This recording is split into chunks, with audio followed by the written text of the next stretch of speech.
Welcome to another video. Today we drive the Hakone Skyline and the Hakone Turnpike. Here you can see our rent-a-car for today, and behind me somewhere is Mount Fuji. There behind the clouds. It was already there, and I think it will be an awesome day. We have nice viewpoints, we have nice roads, and the car is pretty good. It's still fine, so it's better than a K car, so let's start and have some fun. Sorry, here you can see the Hakone Skyline. So we start here today and drive all through to the end. After that we will make a short break at Iwata viewpoint, and then we will continue with the Hakone Turnpike. But wait a minute, why is the Hakone Turnpike so awesome? The road is famous among the automotive community and has been the site of both legal and illegal street racing for many years, giving awesome views on Mount Fuji and the area. And the other reason is Initial D.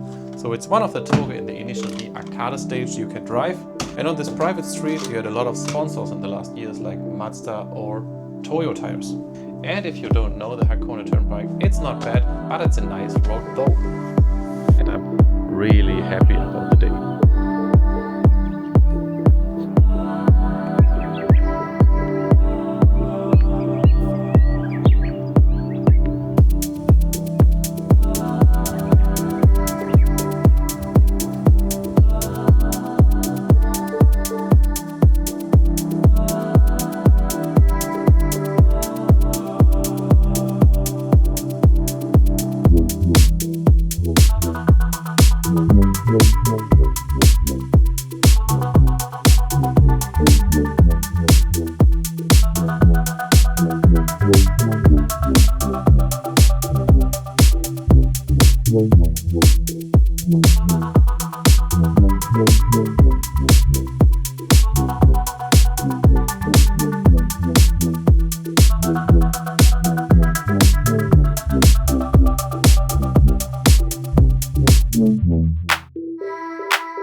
On the Ashinoko Skyline we met this awesome Miata gang.